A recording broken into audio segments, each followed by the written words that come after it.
कविता का शीर्षक है कान्हा से द्वारकाधीश तक।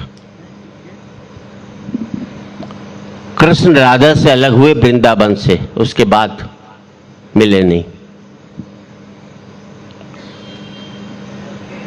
कृष्ण के दो चरित्र हैं।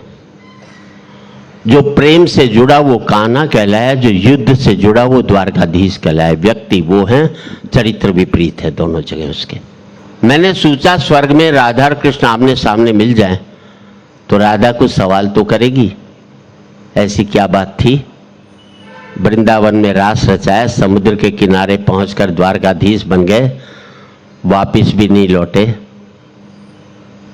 और इस मुल्क में प्यार का अगर सबसे बड़ा नाम आता है तो राधा और कृष्ण का आता है। मेरा मानना है इस देश का वैलेंटाइन डे उस दिन मनना चाहिए जिस दिन कृष्ण का जन्मदिन था। हम उससे बेहतर व्यक्ति नहीं तलाश कर सकते। स्वर्ग में विचरण करते हुए अचानक एक दूसरे के सामने आ गए, विचलित से कृष्ण और प्रसन्न चित्त सी राधा। शब्द पर आपका गौर चाहूंगा। कृष्ण इसलिए विचलित थे कि प्रेम से अलग होकर गए थे, राधा इसलिए प्रसन्नचित्त थी कि प्रेम में डूबी हुई थी। विचलित से कृष्ण और प्रसन्नचित्त सी राधा। राधा मुस्काई, कृष्ण सक पकाए। इससे पहले कि कुछ कह पाते बोल उठी राधा, कैसे हो द्वारकाधीश। अब आपका आशीर्वाद चाहिए। आप अपने बेटे को पप्पू के नाम से बुलाते हो, किसी दिन उसके नाम से बुलाओगे तो बेटे को लगेगा पापा नाराज हैं क्या, मेरे प्यार वाले नाम से मुझको आज नहीं बुला रहे हैं। कैसे हो द्वारकाधीश। जो राधा उन्हें कान्हा कान्हा कह करके बुलाती थी, उसके मुख से द्वारकाधीश का संबोधन कृष्ण को अंदर तक घायल कर गया। फिर भी अपने आप को संभाल लिया। बोले राधा से, मैं तो तुम्हारे लिए आज भी कान्हा हूं, तुम तो द्वारकाधीश मत कहो। आओ बैठते हैं, कुछ मैं अपनी कहता हूं, कुछ तुम अपनी कहो। सच कहूं राधा, जब भी तुम्हारी याद आती थी इन आंखों से आंसुओं की बूंदें निकल आती थी। और पूरे एक व्यक्ति सबका आशीर्वाद चाहूंगा। सच कहूं राधा, जब भी तुम्हारी याद आती थी इन आंखों से आंसुओं की बूंदें निकल आती थी। बोली राधा, मेरे साथ ऐसा कुछ नहीं हुआ, ना तुम्हारी याद आई ना कोई आंसू बहा, क्योंकि हम तुम्हें भूले ही कहां थे जो तुम याद आते। और तालियां तो अब चाहिए, क्योंकि हम तुम्हें भूले ही कहां थे जो तुम याद आते। और इन आंखों में सदा तुम रहते थे, कहीं आंसुओं के साथ निकल न जाओ इसलिए रोते भी नहीं थे।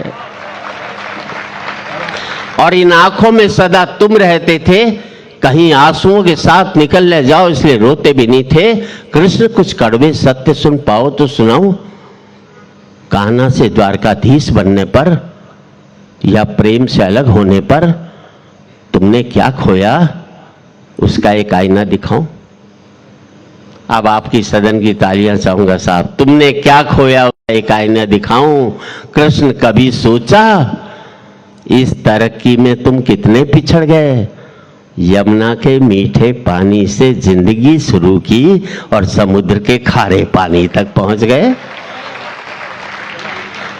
यमुना के मीठे पानी से जिंदगी शुरू की और समुद्र के खारे पानी तक पहुंच गए। एक उंगली पर चलने वाले सुदर्शन चक्र पर भरोसा कर लिया और 10 उंगलियों पर चलने वाली बांसुरी को भूल गए।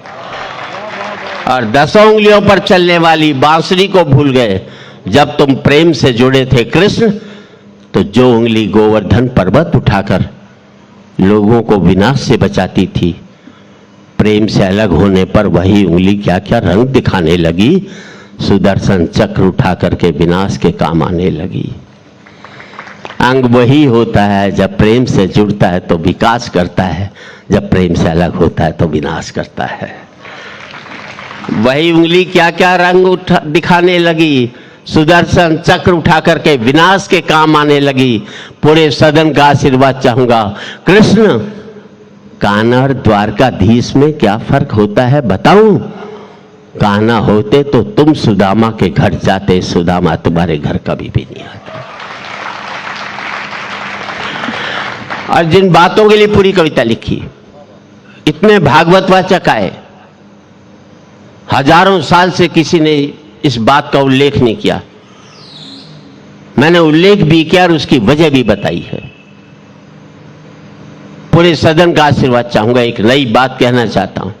कृष्ण, तुम तो सभी कलाओं के स्वामी हो, गीता जैसे ग्रंथ के दाता हो, नीति निर्माता हो, धर्म शास्त्र के जानकार हो, पर महाभारत युद्ध में क्या निर्णय लिया?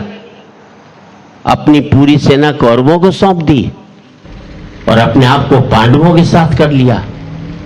अब आपका आशीर्वाद चाहिए। अपनी पूरी सेना कौरवों को सौंप दी और अपने आप को पांडवों के साथ कर लिया। सेना तो आपकी प्रजा थी, राजा उसका पालक होता है, उसका रक्षक होता है।